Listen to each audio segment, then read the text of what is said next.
For your halftime entertainment, we celebrate the 43-year reign of the speed metal kings, Metallica.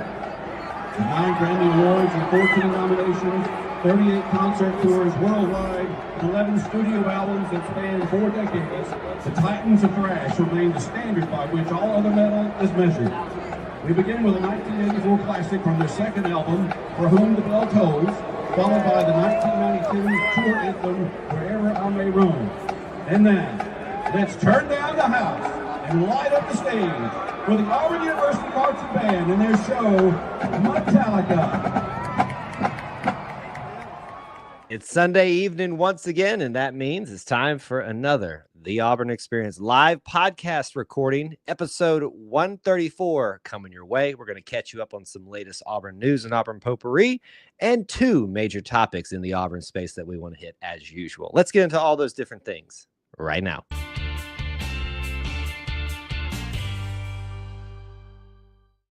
David Housel described it best. We are living the whole of the Auburn experience. You can quantify it, you can qualify it through a variety of methods, time, people, places, and things. But at its heart and at its core, the Auburn experience is all about a few things: Auburn sports, Auburn culture, and of course, the Auburn family. An easier way to say it might be, though, if it's orange and blue, it's what we do. So thank you so much for joining us and what we're going to be doing on episode 134 of the Auburn Experience podcast. We're back again. I'm your host, as always, Kyle Loomis. Alongside me, the better host, the other co-host, Mr. Austin Scott. Welcome, sir. Thank you, War Eagle Kyle. War Eagle to our viewers and listeners. Happy Sunday if you're listening live. Happy Monday if you're not listening live. So hope everybody's off to a great start of their week. Yes, it's been a great hot week as it has been getting increasingly so across the Southeast. And I always have to remember this, Austin, that you actually living in Auburn. I'm only like 2-ish hours away from you, but It's like a northeasterly, I guess I should say, route to get to where I am. It can be very drastic between Auburn and where I am, about sometimes like 5 degrees. And those 5 degrees on days and weeks and times of year like this can make all the difference. But I'm sure you'll take being in Auburn in the heat more than anywhere else. Yeah, look, we'll take it. It better here than anywhere else. But man, this time of year, it feels like it just really doesn't matter all that much where you are in the Southeast, because it's scorched earth. And crazy enough, I feel like this summer has been somewhat mild compared to other ones. So that just means we'll get hit real hard on homecoming. Fall. Yes, you know what's coming. We're all preparing for that early kickoff with homecoming and just being absolutely insanely still in the first quarter of the season. Makes absolutely no sense. I know, I understand those that are making decisions. Your hands are tied. There are things that have to happen. I get it. Let me complain about it. Let me be upset about it. But it is what it is. The heat's here to stay. Before we get into all our major things, we'll get warmed up here. We are going to hit tonight Auburn potpourri, 2 major topics as well.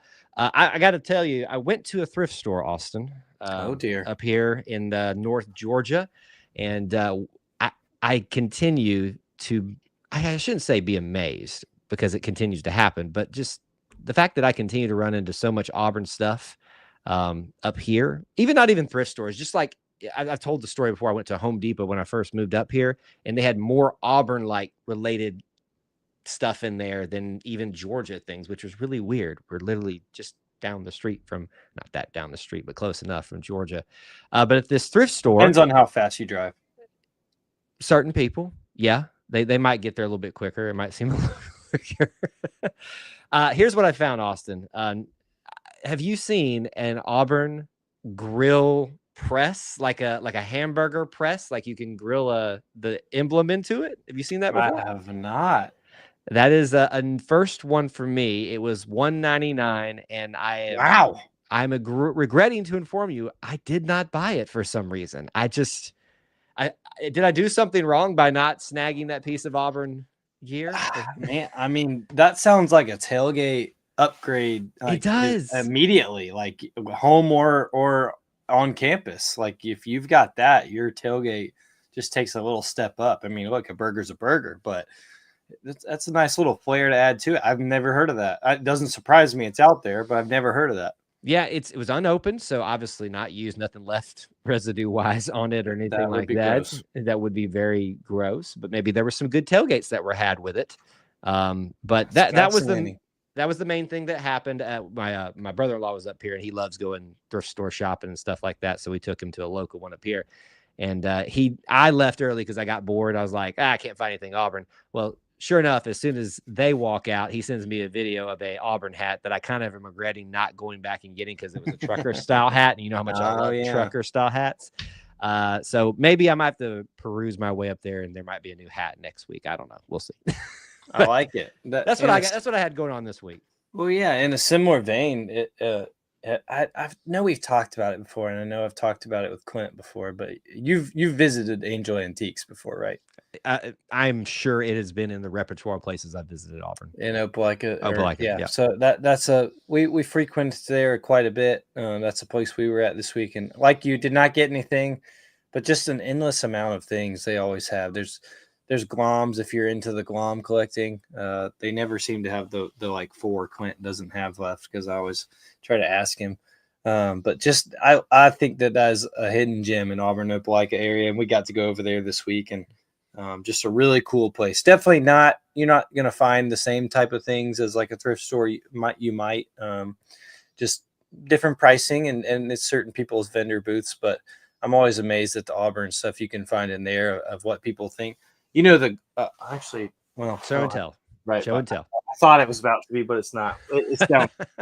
But there's, the Coke bottles that have like, I mean, if you want those, you can find 14,000 of them.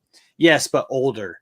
Older, yes. Oh, show and tell time. So I'm gonna do my national champions one. Okay, it's show and tell. Look at that. Yeah, like these. Like that's good. Should I drink this right now? No, don't do that to yourself. Don't do that to yourself. These are the 1983 SEC champion ones. But they've got, I think these are so cool. Now, I don't have a whole case of them like some of these booths do, but this is what I mean. I also have that one you're talking about, though. But yeah, I think one day we should drink these, Kyle. Well, you do you, and I may say I'm going to do it and just watch what happens to you first and then try it later on. But I don't know. To me, once something's on the shelf, it stays there for life. I have a hard time breaking it off there. By the way, real quick, because we didn't talk about it last week, and I didn't really plan for us to talk about it in potpourri.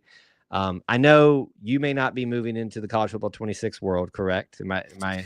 Yeah, I disappointed you when I said that last week when we talked on the phone. I think it's a financial decision at this point. Now I'm getting a lot of FOMO and a lot of there's a lot of changes this year, and I shared this with you, and I'll share it with everyone. When I was growing up, my parents' rule was for me and my brother was we got it every other year. It was not like a every year type of purchase. And I think in large part that was because it didn't change all that much other than the rosters. Some would say that about this year too, but someone could say that too, but it definitely feels like there's some more features. So I do have a little bit of FOMO, but have you gotten to play it? I know you were on the road last week. You've been all into it. I've been seeing our clips. Yeah, listen, I've shared a few clips. We've got the intro at night out for the Iron Bowl, so I'm going to do a few more things like that for the channel and all the other social media. And we even did a little surprise TikTok stream of me playing and getting my butt whooped. Yeah, it was. I told him, I said, look, it's first time playing online on this one. But it's really fun. I really like the playbook this year. Some would say it has, like, somebody tried to debate me on TikTok and said the playbook's the exact same. I'm saying I literally can promise you that the playbook is not the exact same because I played it a lot on the last game. It may be very similar. It's still the RPO, very pass heavy, but it's very, I like it. And especially maybe with the way they rate people, certain speeds and things like that makes it quite interesting this year for playing the game. So if you haven't, maybe you think about forking over the $70 at this point for it, and we can get on a little online dynasty. I'm just saying, we'll see. But I hope you guys are all having fun. Those of you that have chosen to partake in college football 26, it's a good time. All right. Let's get into this here. We've got a show packed, 2 full segments of SEC media days galore for you guys. You know that I think we do this every year, don't we, Austin, where we spend 2 segments on it? We do. Yep. Okay. It's just, it feels hard not to. We're not going to do that just yet. Here, I almost got out of the order here, but I'm just teasing people. That's what's coming up on the two main topics. We're going to start with Auburn Potpourri like we always do, but SEC Media Day talk is coming. In Auburn Potpourri, let's start right here. I think you and I were hoping this could be the major topic today, but sadly, thankfully, we got to watch a semblance of some Auburn basketball this summer once again because of our friends at War Ready. But sadly, their time has once again ended just too short. And I felt like this team, Austin, was going to be the ones that moved forward, and they were in position to do it. Auburn's alumni team in the basketball tournament. We talked about it a lot. If you need explanation for what that is, we got other things out there. We won't take the time to do that today. They played this past weekend in their first game of a 64-team tournament. X-Ray Ted and beat them. Had to come back, but they beat them. They with the whole Elam ending, and we had a cool ending with that, with an Auburn guy getting a dunk there at the end. But today they had to take on La Familia, which is the Kentucky alumni team. A lot of people have them favored to win the whole thing, and Auburn, War Ready took them down to the wire and had a shot to win the whole thing with the Elam ending at the end. So disappointment again, Austin. But I felt like, am I too stretching a little bit to say this felt like the best team that'd been out there thus far? Oh, I definitely think so. We covered it last week or week before about how this is kind of where the road has ended for War Ready the last several years. Second round. And felt like this team this year might have a chance. No, but I watched the entire game today from start to finish. I did not get to watch the first one, so I had the entire game on start to finish, and they got down by I think 11 or 12, maybe 13, early in or late in the first half, and then came back and had the lead, and also had you said a shot to win it, but had like 3 or 4 shots to win it. There at the end and just couldn't get him to fall. But Wendell Green did what Wendell Green does and put the team on his back once again after kind of a slow start. And a lot of others on this team did well. I was really impressed with Stretch Akingbola. Thought he did well. But this team fought tooth and nail with Kentucky or La Familia, and it echoed and shadowed what Bruce and the Auburn boys have been doing during the regular season for several years now. So. I really hate it's over. I thought it was a really fun team, but to take Kentucky to the wire like that in their own court and with their fans everywhere, it was definitely the best showing I think we've seen from War Ready. And they had Willie Cauley-Stein, I think that's how you say his name on there, which is a former NBA player and pretty big name in the Kentucky spaces. So, and it was at their home court, because they were the host of that regional and had all the fans behind them. And Auburn nearly silenced that crowd because, like you said, multiple shots. Actually, I said one shot, multiple shots and chances to, in the Elam ending, just put the dagger in their hearts. Weren't able to close it out. I was really impressed with that. There are indications, it seems, based off of current social media posts I saw, that let's run it back again next year. So I think we can plan to be talking about this for the future. But for now, sadly, the 2025 War Ready edition has come to a close. And whether it was Wendell Green with his what he's become known for in this tournament, LaRon Smith had that putback dunk to win the first game. I thought Malik had some highlights as well. You talked about Babatunde. It was nice to, hey, real quick. It was so good to see Yaheem Hudson out there playing more because he took a role player type of situation on this year's team, and so it was just nice to see him out there and play a lot and be part of that team. So, congrats in some ways. We are sad for War Ready for making it to the second round and putting together a strong team, but the road ends here. We'll hopefully talk about you guys a little bit more in the future, though.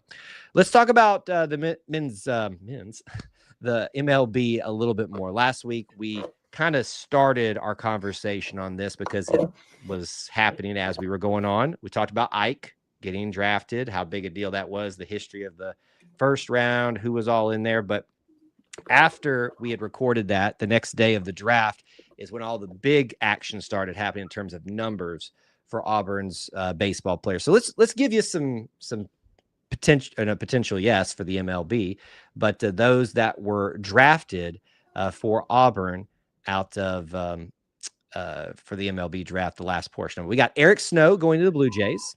Dylan Watts to the Blue Jays, Cam Tilley to the Mets, Sam Dutton to the Athletics, just the Athletics, not the Oakland, not the Las Vegas Athletics yet. I had to correct myself a few times on post for that. Diamondbacks got Hayden Murphy, and Cade Fisher rounded out the draft portion to the Red Sox. There's certainly some others we want to talk about here in a second, but what sticks out to you from that list? Names, teams that picked up players, Austin, but that's your full list, including Ike Irish.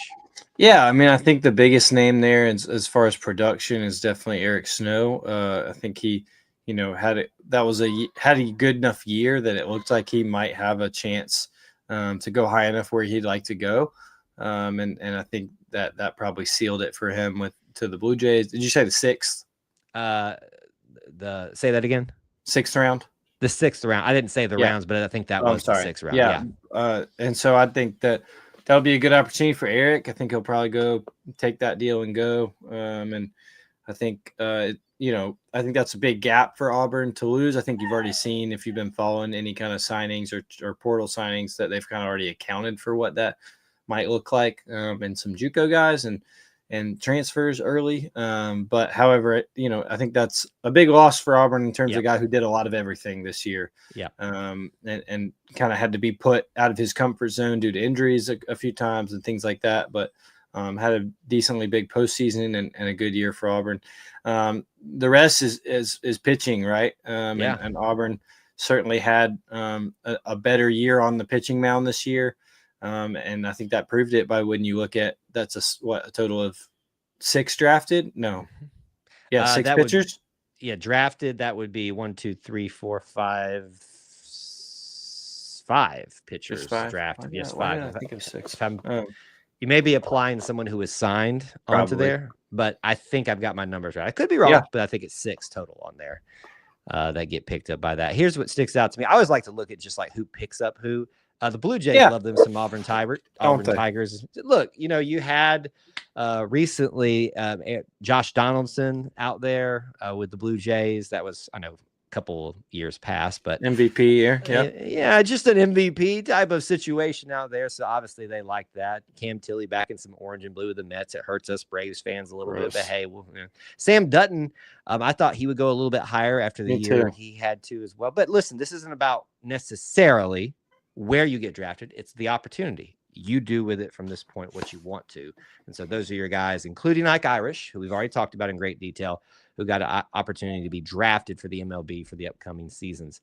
Signees, there were a few of them, I should say, outside of those that got drafted, 3 to be specific. We have Carson Myers for the Blue Jays. Again, the Blue Jays love some Auburn Tigers, apparently. Derek Fabian went to the Colorado Rockies, and then Parker Carlson went to the New York Mets. So those are your 3 guys, unless I'm missing someone that got so far. Maybe there will be some others that got picked up in some type of deal. Once again, it's your opportunity, whether you were signed, drafted, you were a top 10 pick, whatever.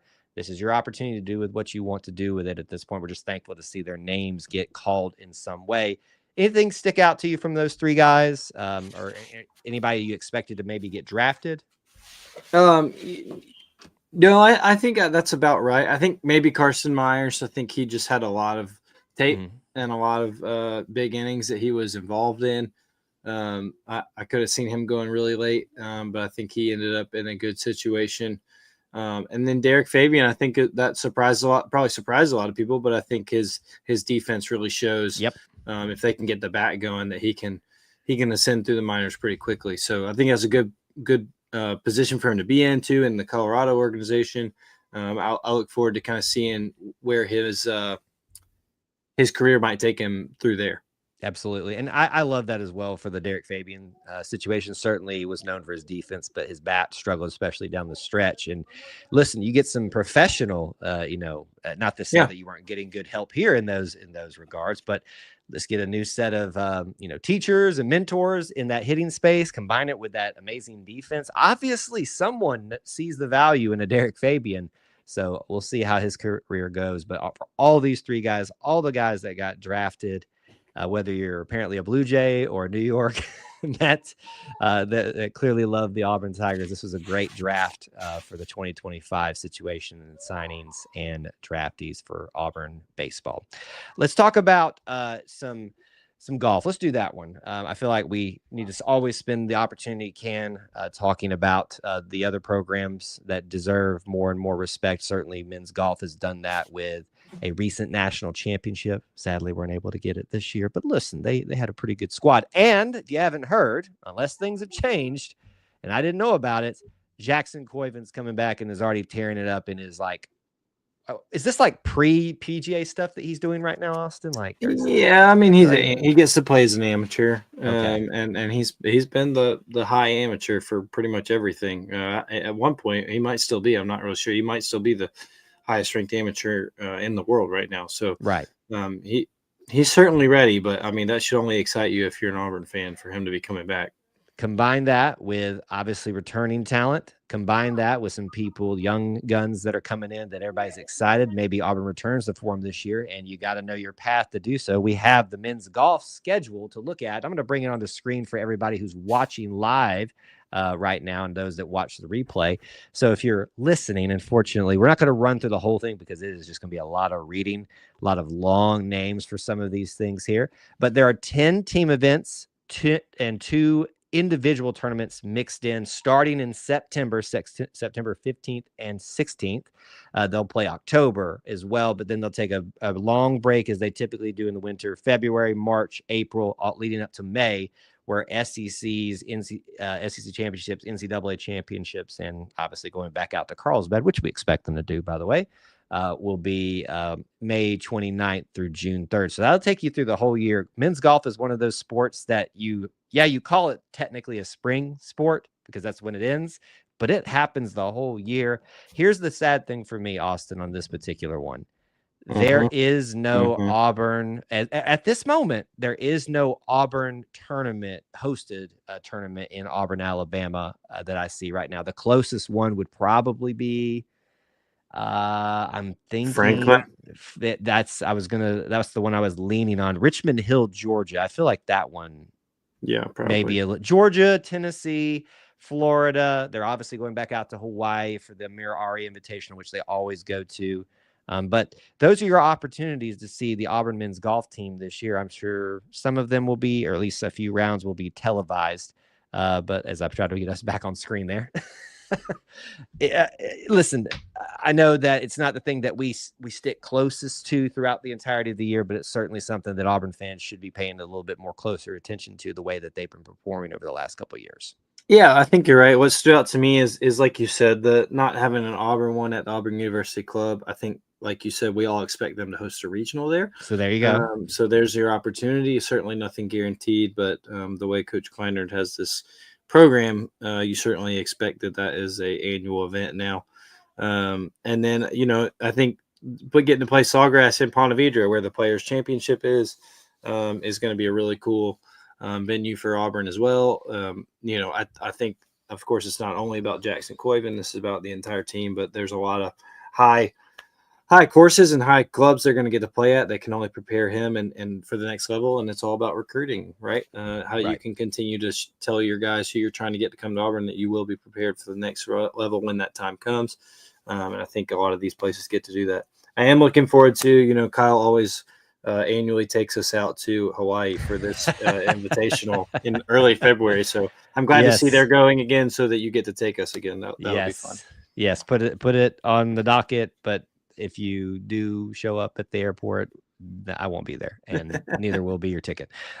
So you can get yourself out there and just call it the E2C Network annual trip. But maybe one day we can follow men's golf out to Hawaii during the early or middle winter months. It would be very, very nice to do that. So that's the men's golf schedule. We'll be looking for that the rest of the 25-26 season. And I want to round us out with this because I think it's important to talk about not only recruiting for Auburn football. I know a lot of y'all love that, talk about that, but I love when stories like this happen. We had a big commit this week. Can I take a second for just a little bit of a rant here, Austin? Oh boy. Is the most overused word in recruiting sites, spaces, conversations, post, elite. Can I just, do you notice that trend? Everybody can't be elite. Not everybody is. Like, I'm not even talking about stars, things like that. That's what grinds my gears this evening. So sorry that I had to get that out of there. I saw That's that okay. posted again today, and I was like, why do we characterize every single one as elite? Anyway, sorry, I'm just being grumpy for some reason. The good news this week is we have this brand new commitment with a family tie. Brand new offensive lineman commit for 2026, Wilson Zaire, brother of former Auburn tackle Killian Zaire. You know how much we love it when we get our Auburn family guys back. So another one in the fold, Austin. Another one in the fold. Really good get for Auburn too. I know a lot of people, right or wrong, like to say that we shouldn't just take people just because they have Auburn family ties. I tend to agree. It certainly is an added plus in your benefit, though, if you do have one. But Wilson's certainly talented in his own right, wanted by all the big ones. And so it's one of those, if he's not playing for you, you're probably playing against him. Carl, I was going to say this one. I don't know why I went with Carl for some reason, but Gus Malzahn obviously played a big part in this recruitment because he's at Florida State now. That's right. And he had a big tie with Killian. And certainly could have been some trepidation there with that. Alabama was at play here, as you said. All the big ones wanted him. So to play on that family tie, get him here. Let's get him back in the orange and blue. Keep this thing going. You got the Falks here. You got the wide receiver brothers, Duke and Smith. Thank you. I knew it was a very common. Smith, Duke, and Eric Smith.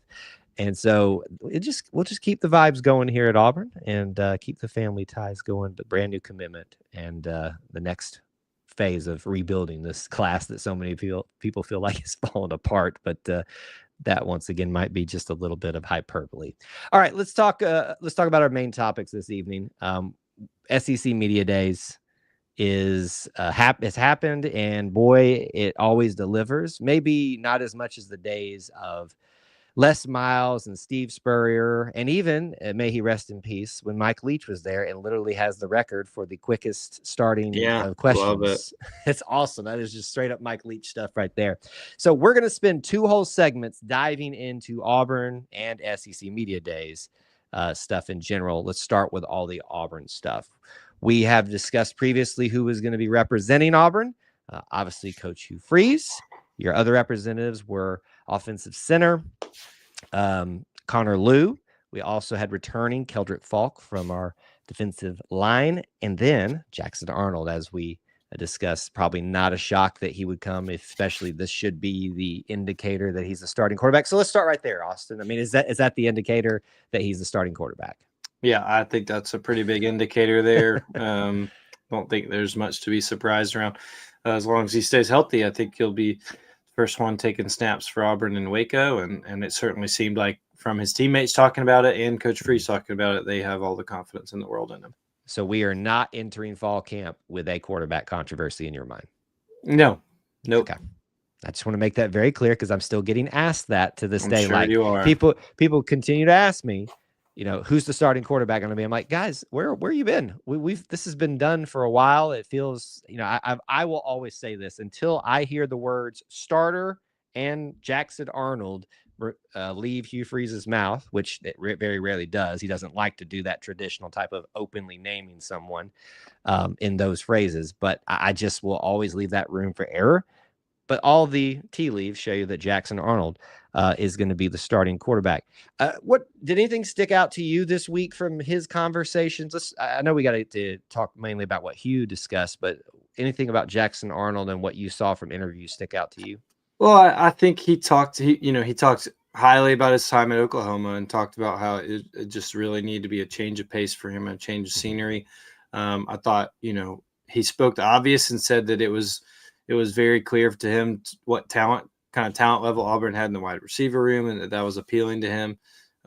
Talked a lot about how they've had that relationship with the receivers, and he's been able to get a lot of work in with them. They want to work. They all want to build that chemistry, and spoke about a lot of examples of that. All very normal things, right? Like nothing that jumped out and was controversial or anything like that. But I think just made a lot of sense. And what you want to hear from a guy who is your, presumed, all things considered, however you want to say it, your starting quarterback. Sure.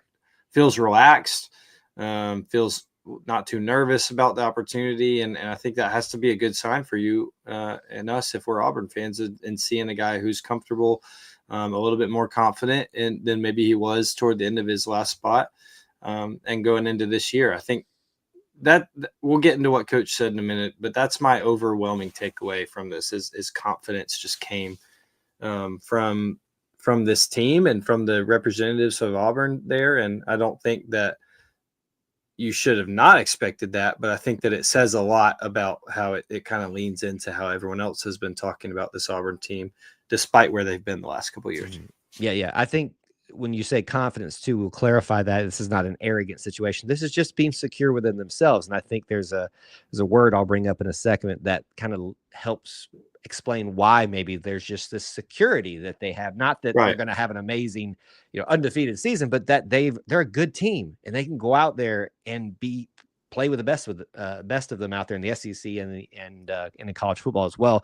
What stuck out to me from Jackson Arnold was when asked, of course, he's getting asked about wide receivers, Cam Coleman, Eric Singleton, and people like that. But he called out Horatio Fields from Wake Forest. And when I've had conversations with people in streams or out in person, stuff, people will always want to talk about those too, and rightfully so. But I've also often said it's usually that guy behind the main ones that you kind of got to wait and see who's going to emerge. And I think there's a lot of candidates for Auburn that could be. Jackson Arnold feels like Horatio Fields could be one of those guys based off one of his interviews that I saw, maybe getting slept on a little bit. And if you think about a comparison, think about the guys that sometimes fall into the background when you've got bigger stars, at least in the public's eye. A Darius Slayton, look what he's doing now. A Terrell Zachary. I mean, he would just come out of nowhere and just dash the hearts of anybody. And when he was on that particular teams. So to me, Horatio Fields getting called out by Jackson Arnold was a big thing that stuck out from their particular talk. Let's move into talking about Hugh Freeze, because I think a lot of that can be covered in everything that was talked about. Here's the buzzword for me this week, and from his main press conference, but kind of went across the whole board, even into the players' question and answers and press conferences and interviews. The word assessment. There was a lot about questionnaires and psychology personality tests being discussed a lot at interviews and press conferences. Coach Hugh Freeze brought those up when asked about them, especially too, and talked about them not just being for the players and even more specifically for transfer portal guys that you're trying to get to know very fast and find the right fits, but themselves taking those tests and trying to figure out how the coaches, Hugh Freeze, can best serve his players, specifically his quarterback. So for all the, whether you liked having Peyton Thorne as the quarterback last year or not, I think that at least taught Hugh a lot about how he can better serve his quarterbacks in the future. And I think that's why that word assessment came up for me a lot. So what did you think about these personality tests that are happening or had happened? What's your thoughts on those? Yeah, I mean, I thought that it made a lot of sense when Coach brought it up in his early part of his monologue. I think he provided a lot of examples about how it's helped him not just on how you coach these kids on the practice field and during the workouts or in film review, but he even brought up how he saw Jackson Arnold that morning and thought about, I need to make sure I tell him this, not to boost his ego, or not to like play like good little boy, things like that. But the way, and I'm going to use this, and it's going to sound mushy-gushy. It's not right, but that we talk about love languages. There's certain ways people feel affirmation, and we're all different people. God has created all of us very differently. And so being able to use that and use the strengths and weaknesses of different individuals on your team that you might have had an idea of, but can know more and hear from them more intimately through these tests, I think can only help a leader of who's got so many men under him that he's trying to manage and get the best out of and become better men and better players. So I thought it was really cool. I think it was Justin Hokanson of On3 who did an interview this week and talked about with one of these individuals who does these personality tests, but it was related more to how Stephen Pearl and the basketball team brought this in. And I mean, if there's a program on campus you want to emulate success from right now, it's probably Auburn basketball. And so I don't think it's anything new. I don't think it's anything, earth shattering or innovative or anything like that. I think it's just a matter of Hugh Freeze and his staff has found something they think works really well for the culture of this team and how they're trying to prepare this team to have success on and off the field this season. And certainly he thought enough of it to bring it up now. And I think, like you said, those kind of things have been played out in how the confidence we saw from each of the players this week. I don't think that you see Jackson Arnold acting like that if he doesn't feel confident in his head coach and recognize where that affirmation he's getting from him. So I think it's very cool. Makes a lot of sense, and we'll have to see how well it turns out for Auburn from a on the field standpoint too. Yeah. I think it's an important thing for us to emphasize here, because one of the very unintelligent critiques I've ever heard of Hugh Freeze is that the guy never takes responsibility. The guy never, owns up to stuff. This man has literally done that thousands of times, but here he is saying, this isn't a test just for my players. This is a test for me to figure out what I need to do, what my coaches need to do to best serve these players. And obviously them too, to figure out, where you fit into all of the scheme, how we can all make this puzzle fit best together. The word assessment came up throughout the entirety of everything, across coaches to players. And to me, that screams synergy. I'm not going to sit out here and say that the word culture is thrown out a lot, even by Coach Hugh Freeze.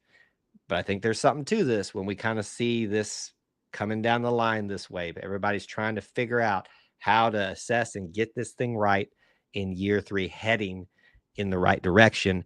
Speaking of heading in the right direction, let's talk about expectations.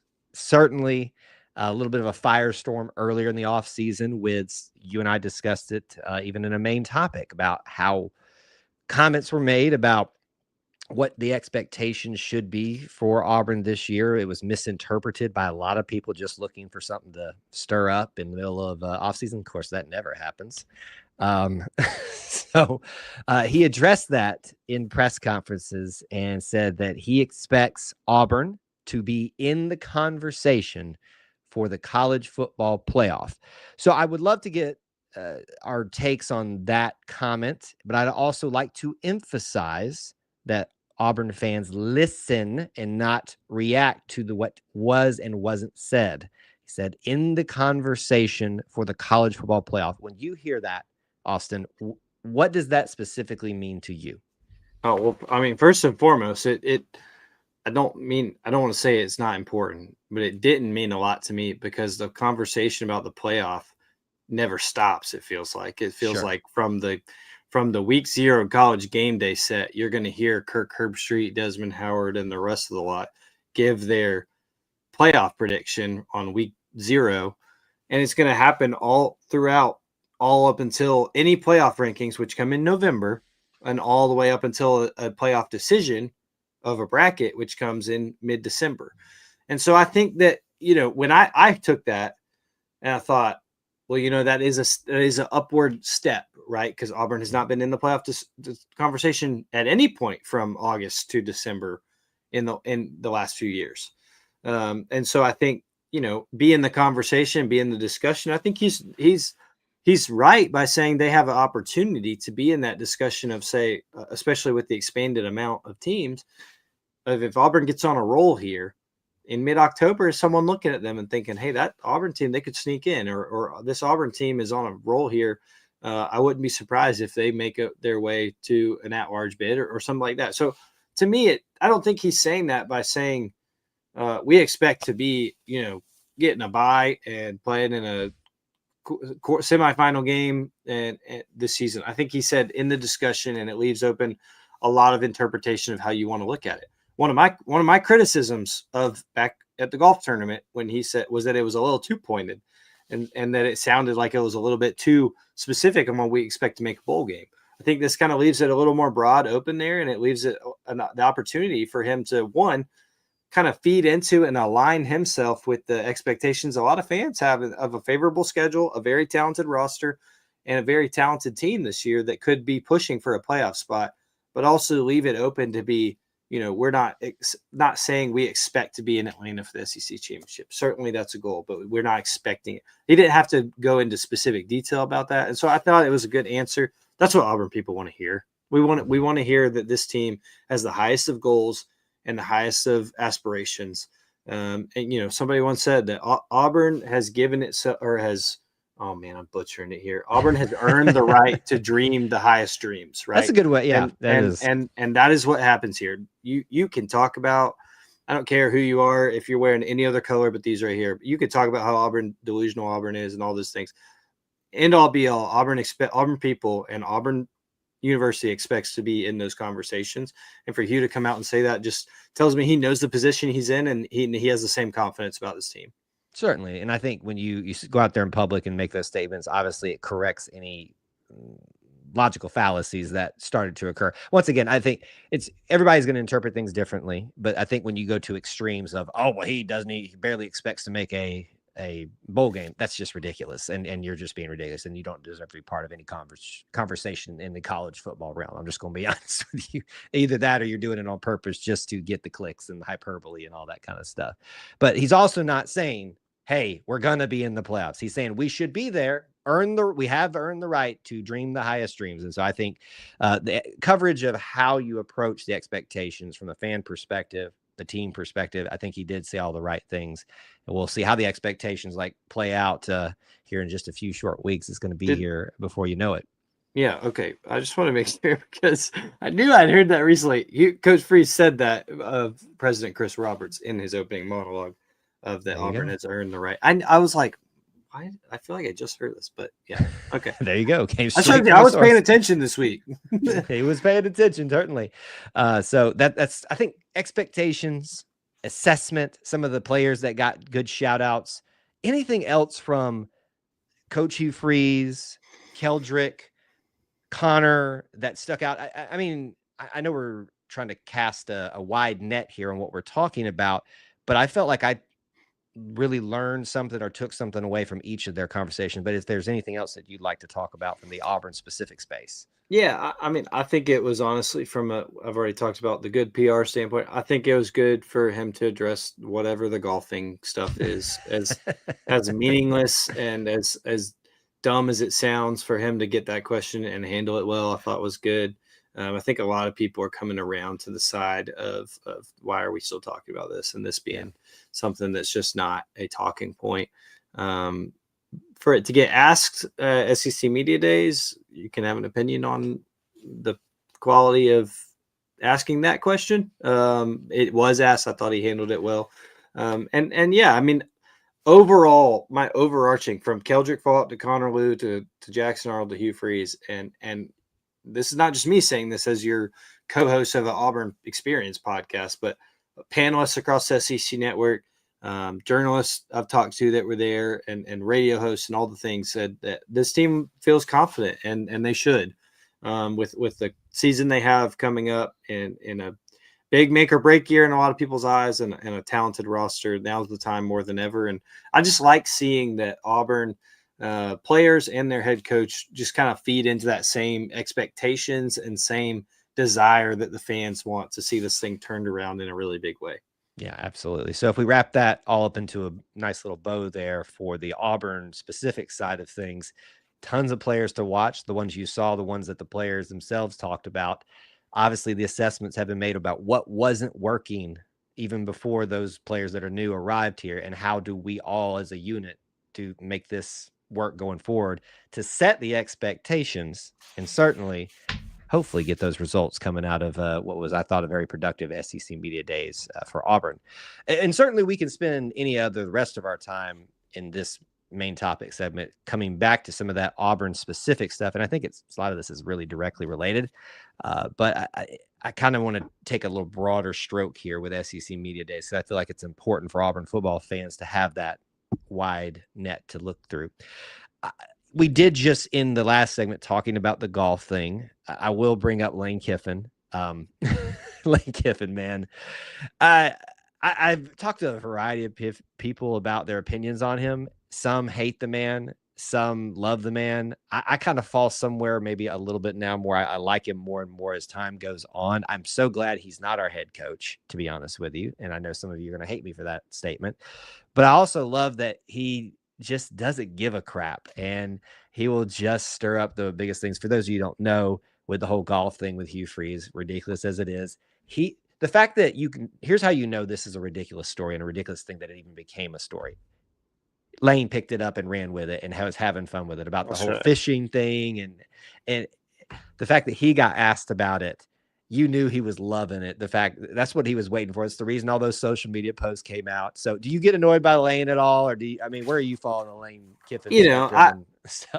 It cracks me up that Lane is in touch with so many things, like the golfing story and things that are just on the peripheral in the sports world. I think that he is a lot like a lot of us as fans and just lives for the SEC moments and the things like that. And I think that that's probably part of it. I do think it was really important though to see from both him and Hugh them talk about their relationship and that they're friends. They love to joke with each other.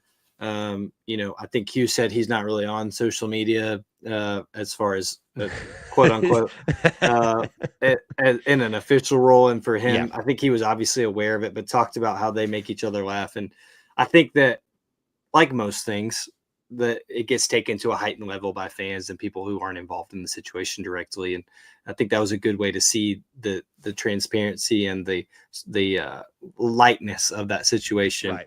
I look, I'm somebody who thought Lane Kiffin would have done really well here in the last carousel. Variety of reasons, it didn't work out, whatever. But I think that Lane is a fun character in the SEC we have now. You brought up all those coaches who are not here anymore, who made SEC media days hilarious.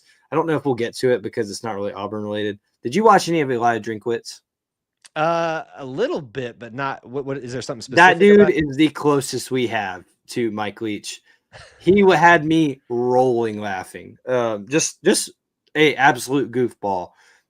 Very much harkened back the days of say whatever you want up there. He was on the last day, and so he was just didn't care at that point. He's like he and Lane though, man. I think they're the closest we've got to that kind of era of SEC football, and Lane doesn't bother me that much.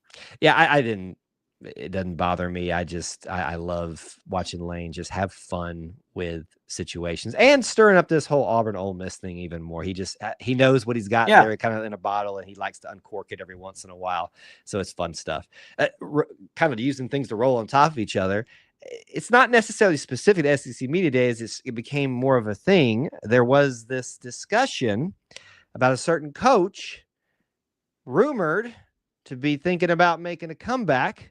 And a lot of people began to circulate the idea of one Nicholas J. Saban. I don't know if that's his middle name, but that's what I'm going with. Nicholas J. Saban. Please be Jay. Jay Saban becoming Auburn's next head coach. First of all, if you are even entertaining a new Auburn head coach thing, you are not setting yourself or this team up for success and the way you're going to handle this season. Just to make that perfectly clear. But we can have some fun with this here, at least to discuss the novelty factor. Maybe ridiculousness. Austin, Nick Saban, the next Auburn head coach. Could it happen? Would it happen? Should it happen? No, and no. It's not happening in any realm. I think that all got started by his former quarterback, Greg McElroy, which I'm sure he left a very kind voicemail on Greg's phone telling him all the reasons he should not have said that on national TV. Probably more words were expletives than actual words. Probably would not have been something coach can say on College Game Day set. Not safe for work. Though he's come close. I think that I don't see that happening at all whatsoever. I kind of more echo what Paul Feinbaum said about it the first time you'll ever hear me say something like that. But I think I more echo what Paul Feinbaum said about it is he's got a great setup right now.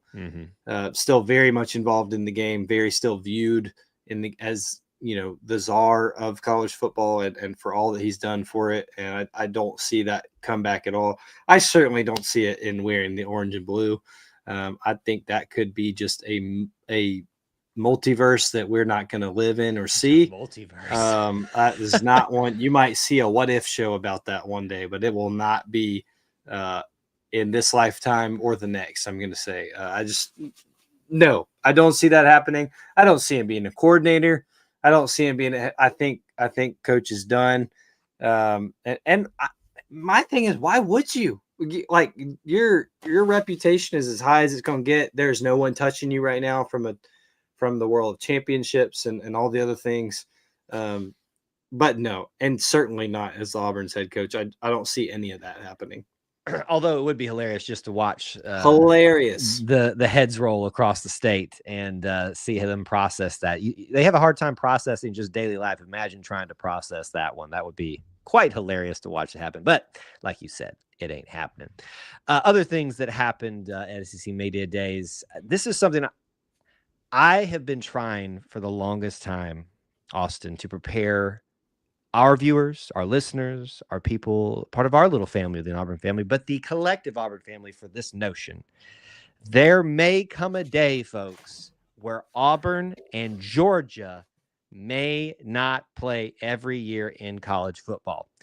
That notion was brought to the forefront during an interview with Keldrick Falk, and he looked just about as surprised as anybody. Looked like I got hit by a deer in headlights type of situation there. When that was brought up, and he said, "What?" Like he was so taken aback by the possibility that someone could even think that was could happen, that Auburn and Georgia couldn't play, and then he realized, oh, well, maybe there have been discussions about future SEC schedules where that doesn't happen, and I think it's right now, currently, more of a reality than people are willing to wrestle with, unless things change in a certain specific scheduling pattern. Where are you at on this? Do you think it's likely we're about to see Auburn and Georgia go away, or do you think there will be a schedule change to negate that or to keep that happening? My thing with it is, and this all is a larger issue with going to 8 or 9 conference games, right? Like that right now, the SEC is one of the only power conferences that plays 8 conference games. As Commissioner Sankey said in his opening monologue at the start of the week, I can't really find someone who would trade their 9 conference game for our 8 game conference schedule, which I think should tell you all you need to know about the difficulty in the SEC.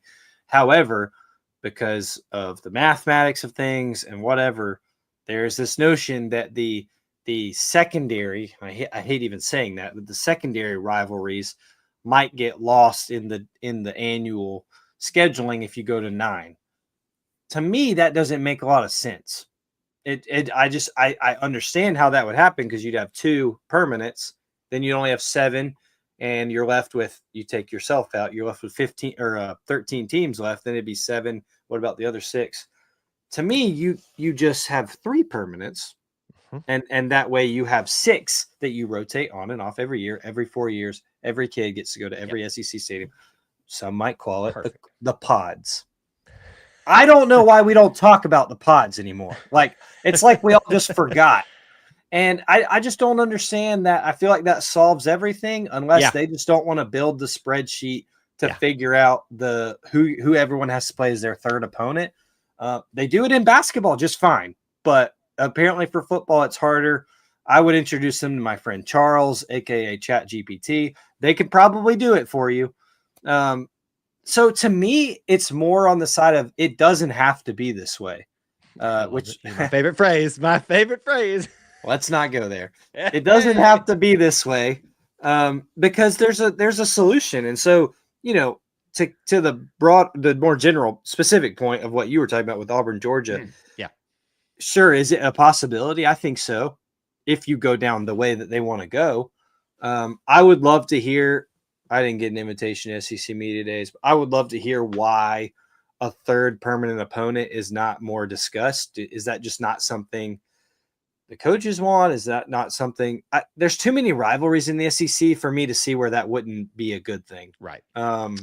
But that's not what is discussed every time we talk about 9. It's talking about how we're going to lose rivalries. And if you want to me, you don't even have to say, no, we're going to find a way to keep them. You just say, we're going to bring more back. And they don't do that. So I don't understand it.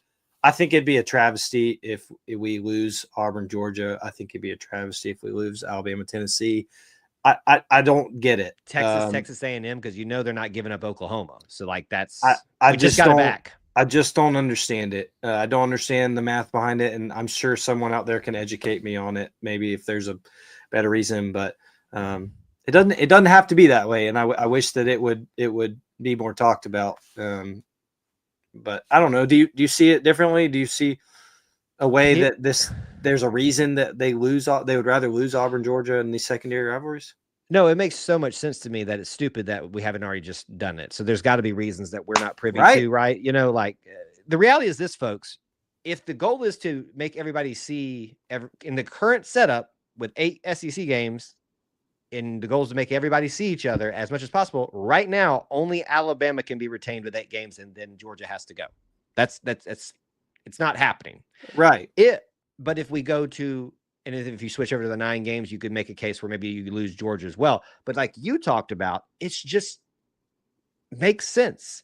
You can do all. Look, I'll say it right now. I don't get. Some of y'all are scared to take on these 3 every year. I'll take on Alabama, Georgia, and LSU every I knew you were going to year. say that. I want it. I'll actually. You know what? I want Florida more than anything else. I was about to say that, but I prefer Florida.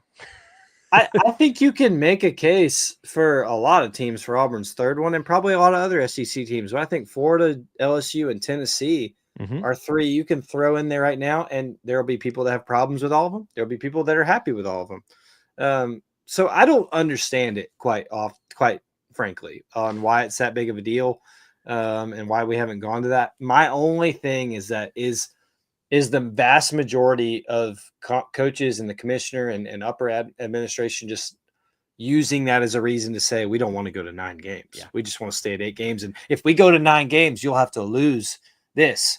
And it's like, well, that's not the case. But if you just want to stay at 8 games, just say it. There's a lot that doesn't make sense to me about it. I personally, I've said this from the get-go, when they add teams, whatever, the most important part to me is that we get to go to all the stadiums in 4 years, and the kids, we get to see all the teams. I think that's a part of college football that's just gotten lost. And the SEC still has the opportunity to do it with how they're regionally based and those kind of things. So I don't know, man. We'll see. Agree. If they have all their problems solved, they just ask us. That's all I hear right now. Just give us a call. Just pay us the big bucks and give us a call. Then we'll make all the decisions. Make this easy for you. We're really late here, but I got to get this last bit in here because I think it's going to set up for something juicy early in the season.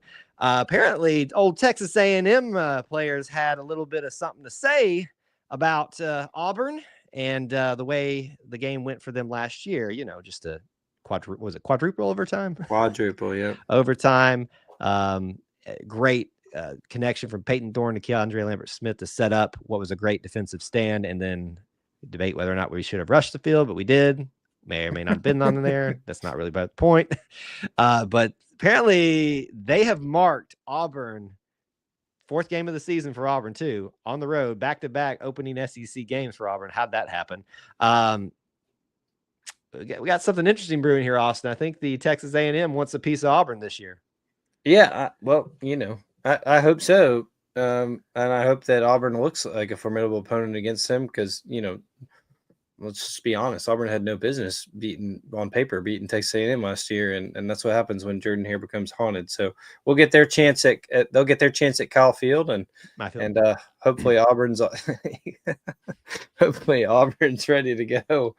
Hey, look, that'll be their 2nd game in the state of Texas, so we'll see how they're faring by then. But yeah, I was kind of surprised to see all of that too. It's just like I don't know. It's not it's not like Auburn had the better season last year or anything like that, but that stuck in their minds. And hey, Jordan Hare can do that too sometimes. He can do it. It's a nightmare. Some say, is what I was told by people who seem to be in the know about such things. Oh, the future coach of Auburn. The future coach of Auburn, apparently. That's what I heard today. I heard today that verse. Here's what I took away from our show today, Austin. Golfing is what we should be talking about. Nick Saban is the next head coach of Auburn football, and I didn't have a 3rd one there. We can play 9 games with traditional rivalries. Play 9 games. Let's just make it 10 at this point. Why not? Let's just sure. go about that. That's SEC Media Days 2025. In a nutshell, it's the unofficial kickoff for football season. So we're going to be getting more and more into talking season as we get further and closer to August 29th. That's going to do it for episode 134 of the Auburn Experience. We appreciate you being here with us and spending some time with us. If you want to keep up with me, do so on X at KyleLoomis24. Hit us up, email E2CNetwork@gmail.com, or our socials anywhere, E2C Network or E2C_network on Twitter. For some reason, I couldn't get it back then. Anyway, where can they find you? Yeah, on X, on Instagram, at Austin G. Scott. You heard the email. Please tell me why we can't do 9 conference games. I really want to know why we can't do it and why the quads gets not talked about, because it just doesn't make sense. Make it make sense. Make it make sense. The math ain't mathing. The math ain't mathing, and y'all seen me do math on this show, and it is painful to watch, and even I can recognize that math ain't mathing. With that being said, thanks for hanging out and being part of our little family within the Auburn family. Until we talk to you again, War Eagle. War Eagle. All right, right there on the nose of about an hour show. Good show. Boom. Well done, sir. Any final thoughts for you? We're going to have a Q&A time for you guys here in just a second, but I'm going to give Austin the floor before he heads off. Anything you want to say? Nope. I think I'm good. Looking forward to next week. Hope everybody has a great week. And hey, we didn't talk about this. Maybe we'll talk about it next week because it's coming up. Well, actually, we'll peel the curtain back. Maybe next week is our talk on will be after the Nike reveal of all the stuff, but we'll be ahead of the big athletic surplus sale. You coming down for that? Potentially. We'll see. Okay. Working on things. Haven't decided on. I just know there's going to be a line like all the way up freaking Suge Jordan. So I don't know. But that could be a good talk next week on seeing. We'll certainly probably find a way to work all that in because I know some of y'all probably were screaming, why didn't y'all talk about this week? Well, you work in. Where's Nike? Where's Nike? Oh my God, Nike! Are y'all ready? Just do it. Just do it. I don't know why we're screeching, but hey, here we are. It's 10 o'clock. Oh, that's right. All right, sir. Thanks for hanging out. All right, War Eagle. War Eagle. All right, folks, you're stuck with me for the rest of the time. So this is a little bit of room I give at the end of each Auburn Experience live stream to ask some questions. I can go back and look through some of your commentary if things need to be addressed. But drop them in right now in the chat if you're watching live, and then we'll use those to round out the show if there's anything we need to address. But while you're thinking about those things, let me remind you of a couple things we've got going on this week. Plenty of content, as always, here. Always remember Sunday and Wednesday nights at 9, but special this week, 8 p.m. Tuesday, so the 22nd, we are going to be live with Clint Richardson to talk about the Auburn and Nike fall uniforms. Don't miss it. He's always open to taking comments and questions, usually during these streams too. So this is a good opportunity for you to catch up with Clint Richardson here. And as we just said, it's a big week with the 25th coming up. So I'm sure he'll have things to say about that as well. This Tuesday, 8 p.m., not 9 like our normal times for other stuff, 8 p.m. on Tuesday, join us and Clint of the Auburn Uniform Database, 9 Eastern time. Wednesday is Auburn Family Night, as it always is. Join us. We're going to have a lot of fun. Call-in show, topics. You guys pick where we go. I always enjoy these nights. It's really fun, and it's really easy for me. And, of course, next Sunday we'll be back for another Auburn Experience live podcast recording. Social media, got TikTok live streams for you, got podcasts outside of this one that you should be listening to that are pretty regular updates during the week about other news on Everett Podcast. So, basically, if you can't find something from us you like, I don't know what we're going to do for you at this point. We got plenty of things out there for you. If there's anything you guys would like to talk about, now's your chance. We'll look through some of the particular people that were here saying hello. Sam made a suggestion about Nick Saban being our defensive coordinator. I doubt in some people's minds the greatest college football coach would take a coordinator job. But hey, I've been wrong before. Unbeaten Lake agreed with us, it seems. Someone tell Sankey 9 conference games will bring in more money. And this is what it's all about, right? Unbeaten Lake. This is what it's all about money. And I understand the notion of negotiating tactics. We're not going up to 9 because there's no need for us to, because none of y'all would take our 8 over your 9 any day of the week. But also there's money to be made here. And I think it's interesting how much trepidation there is about going to 9 games and losing some annual games. I think it fixes a lot of things, obviously, if you go to that 3, permanent. situation like they do in basketball. I think it fixes so many things that are out there. This is from Felix earlier. He says, I really think Auburn has the goods, man, for sure. Look at the wide receiver room, O-line, defense, secondary, the quarterback room. It's going to be a special season. I love the optimism that's building from him, from others as well. I think, yes, it is going to be a fun season, a special season. I'm really not ready to put anything solid out there as well. I know a lot of people are excited about all of those different aspects, those different position rooms. I just want to kind of wait and see before. This is one of those years that I'm a little bit more cautious and close to the vest about my expectations than I am, even more than I usually am. So that's kind of where I'm sitting at it with it. And August 15th, I think, is when I've committed to the TikTok people that I would give them a official prediction for the season. We'll see if I plan on sticking to it, but see if that lines up perfectly with everything. Okay. With that being said, folks, thank you so much for hanging out with us this evening and spending some time being a part of our little family within the Auburn family. We always appreciate you being here. Make sure you tell a friend, family member, bring them in here, help them be a part of the best little family within the Auburn family, because you guys are the best and you want them to be a part of this. Thanks for hanging out. Until we talk to you again, War Eagle.